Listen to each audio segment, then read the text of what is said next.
One day, you're the coolest kid in school and a karate champion. And the next day, you've lost it all.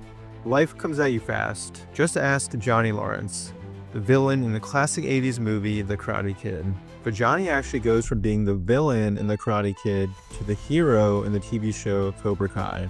From beating up nerds in high school to teaching them karate 33 years later. Johnny's transformation is the redemption arc no one saw coming. And since Cobra Kai is my favorite TV show, today I wanted to explain how this happened. In 1984, history changed forever. The world had its eyes on Los Angeles, California. No, not for the Summer Olympics, but something far bigger. The All-Valley Under-18 Karate Tournament.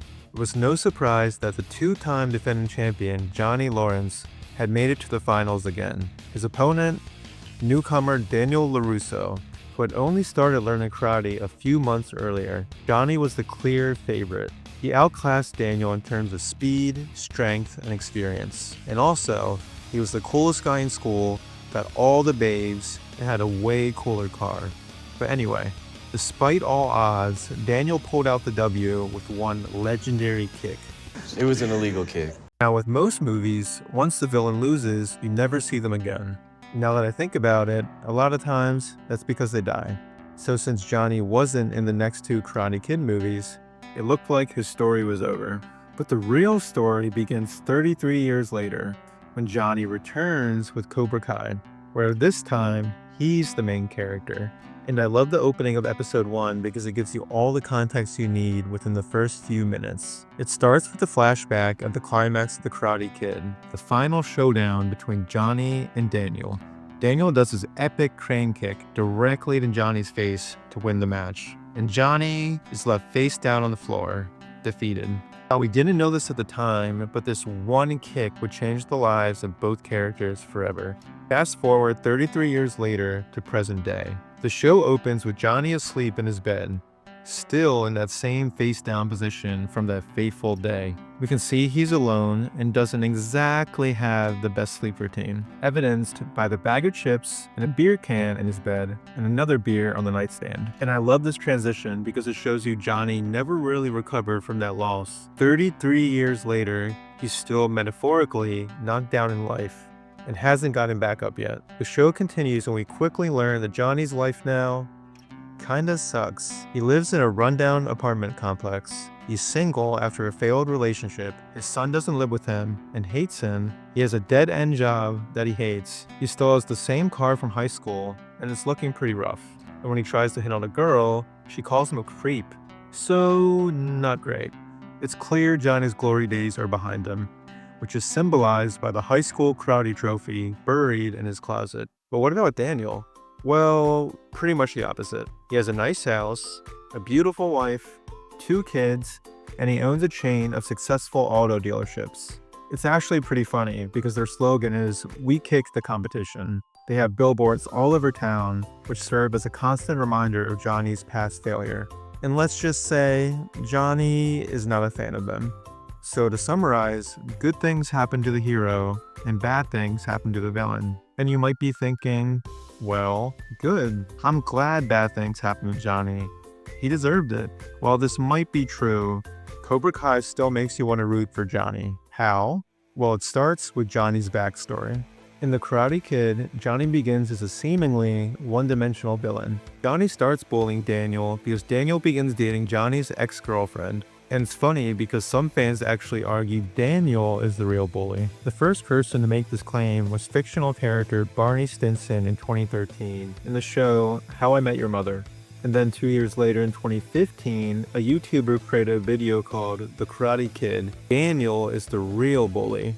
But anyway, to most people, Johnny is the bully, but we don't really know much about his backstory. However, at the end of The Karate Kid, there are 2 key scenes that give us a glimpse of why Johnny is the way he is. Both involve his sensei, John Kreese. The first scene is in the final match of the All-Valley tournament against Daniel. Johnny is down 0-2, despite Daniel having an injured leg from the previous round of the tournament. In a cold and deadly serious voice, Johnny's sensei instructs him to Sweep the leg. meaning to exploit and specifically target Daniel's leg injury. We can clearly see Johnny's horrified by this and is hesitant to follow his sensei's orders.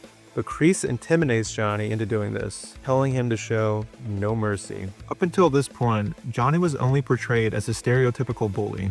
But for the first time, we see Johnny humanized. So Johnny's sensei is starting to look a little sus. And unfortunately, the second scene is a lot worse. After Johnny loses the match against Daniel, Johnny's sensei tells him, You're nothing. You lost. You're a loser. and then proceeds to break Johnny's second place trophy and start choking him.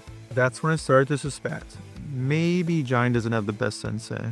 And as the goated sensei himself says, there's no such thing as a bad student, only a bad teacher. So does this mean Johnny is off the hook for everything he did to Daniel? No, but we do start to understand him more and sympathize with him. And Cobra Kai takes us a step further by shedding even more light on Johnny's backstory. We learn that his biological father left him and his mom when he was 5. His stepfather is rich, but kinda sucks. And before we meet him in the original Karate Kid, he doesn't have any friends and then gets bullied at school. So he joins Cobra Kai as a way to become mentally and physically tough. For the first time in his life, Johnny now has a strong role model to look up to, his sensei Kreese.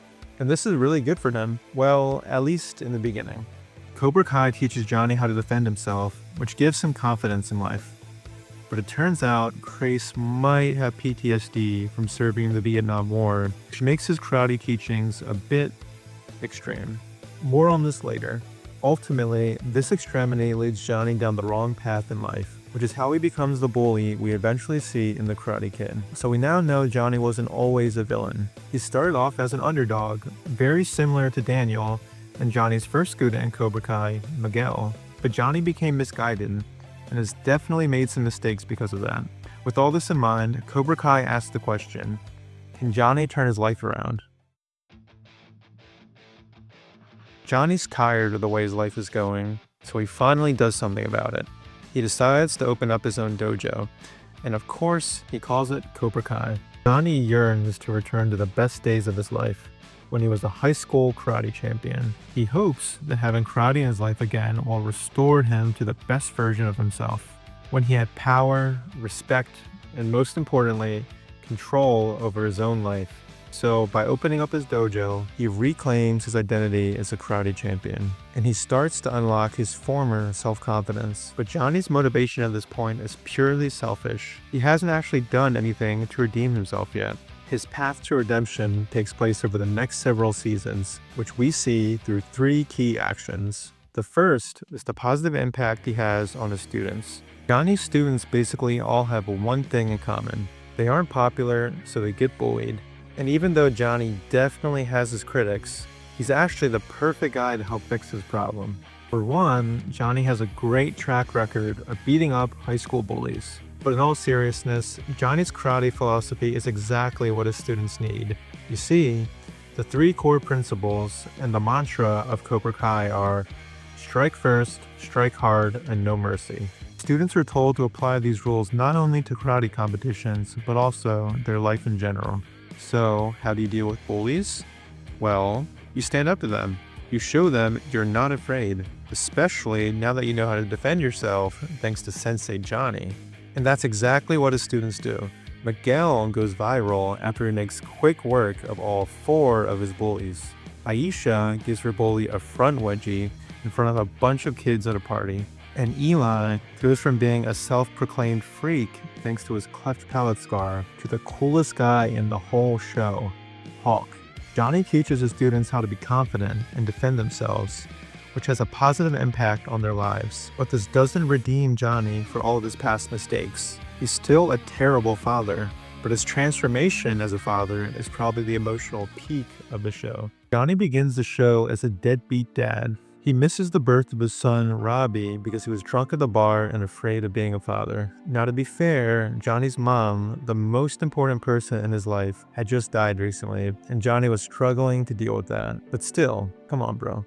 On top of this, Johnny then breaks up with Robbie's mom, who was his girlfriend at the time, and then doesn't get involved in Robbie's life. So Robbie has some pretty good reasons to hate Johnny. But Johnny is presented with a second chance at being a father to his first student, Miguel. Miguel, his mom, and his grandma move into the apartment next to Johnny's. Johnny witnesses some bullies beat up Miguel, but he chooses not to get involved and continues to eat his pizza. But then the bullies push Miguel into Johnny's car, so Johnny gets involved. Johnny ends up dusting off his old Cobra Kai moves and saves the day, meaning he beats up a bunch of high schoolers and then gets arrested. But come on, you have to admit, the way he goes from 0 to 100 with his first kick is hilarious. 33 years later, the two-time All-Valley champ has still got it. After Johnny is released by the police, Miguel asks Johnny to teach him karate. Johnny says no at first, but then eventually agrees. As Johnny starts teaching Miguel, he learns they both have a lot in common. Miguel is a nice kid, but he gets bullied and his father isn't around, just like Johnny at the same age. So Johnny sees this as an opportunity to be a strong, positive male mentor for Miguel, which Johnny never had. And this mentorship eventually evolves into more of a father figure role. Johnny ends up giving Miguel his high school karate gi, something a father would hand down to his son. They both then hug it out, and it's a very wholesome moment. But then we see Robbie watching in the distance, which is heartbreaking. He's surely thinking, bruh, I'm your actual son. Where's my gi and hug? So Johnny's now finally acting like the father he wants to be, just not to his actual son. But Johnny eventually reconciles with Robbie and they start living together. And then some other stuff happens and things get worse again. But eventually, it's all good and they finally have a good relationship. They even beat up some surfers in Mexico together, which is some classic father-son bonding. Johnny goes from being an absent father to being the father he aspires to be for both Robbie and Miguel. So everything is now great for Johnny, but he does make a pretty big mistake as a sensei, which we can't ignore and we'll talk about next. To understand Cobra Kai, we need to first understand one of its co-creators, John Kreese. We learned that Kreese actually started off as a really good guy, but serving in the Vietnam War changed him, and it's easy to see why. Because Kreese and his entire squad get captured. His friend is executed. They're held captive for a year. They're forced to participate in one-on-one death matches on top of a cobra and venomous snake pit arena for survival. And in one of these death matches, Kreese fights against and kills his squad's leader, Captain Turner. Kreese and the rest of the squad are eventually rescued by American forces. But this traumatic experience will scar Kreese and shape the rest of his life. After his military career, Kreese returns to the valley and forms the Cobra Kai dojo. He creates the infamous strike first, strike hard, no mercy mantra, which is the byproduct of his military background and experiences in Vietnam. This is what Kreese teaches Johnny as his sensei. So when it comes time for Johnny to start training his own students, what does he teach them? Well, what he knows. Strike first, strike hard, no mercy. And you would have to be the biggest Miyagi-Do fanboy ever to not admit that this is actually pretty catchy and makes for a great t-shirt. But it does create problems for Johnny and students, particularly the no mercy part. When Hulk faces Robbie in the semifinals of the All-Valley tournament, Hulk purposefully injures Robbie's shoulder and gets disqualified. Then, when Miguel and Robbie face off in the next round, Miguel also pulls a dirty move and further injures Robbie's shoulder. Miguel tells Johnny he plans on exploiting Robbie's injury to secure the win. When Johnny says they don't need to fight dirty, Miguel responds by saying there's nothing dirty about winning, which Johnny told him. His final words are no mercy, which is what Kreese told Johnny 33 years earlier when he was in the exact same situation. Even though this match was Miguel versus Robbie, in a way, it was a rematch of Johnny versus Daniel. Johnny finally has the chance to correct his past failure against Daniel, and by Miguel winning, he kinda does, but it's a hollow victory. As Johnny's students celebrate, you can see Johnny looking down in shame. He's ashamed by the dirty, underhanded actions of his two-star students, Hulk and Miguel, which hurt his own son no less. This shame puts all of Johnny's past progress with the students into question. Is he really helping them?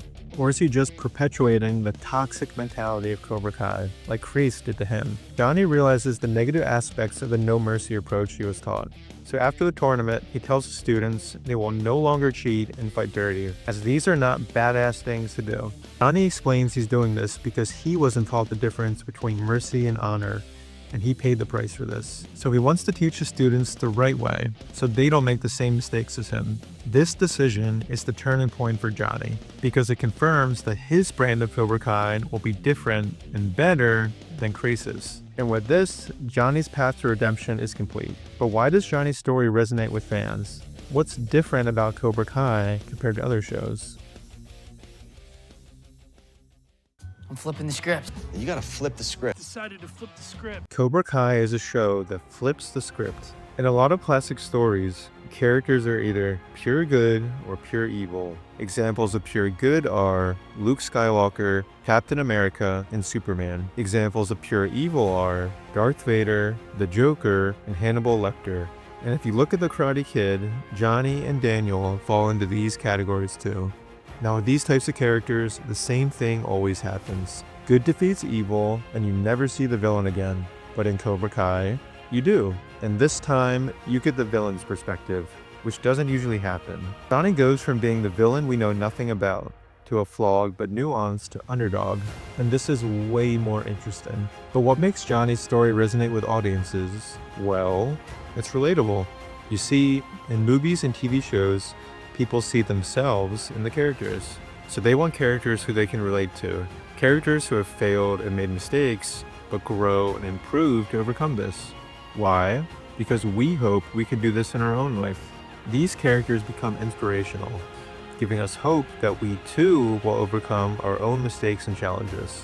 So as we watch Johnny on his path to redemption, we can't help but want to root for him. He's clearly a flawed character who shows a genuine desire to become a better person and overcome his troubled past.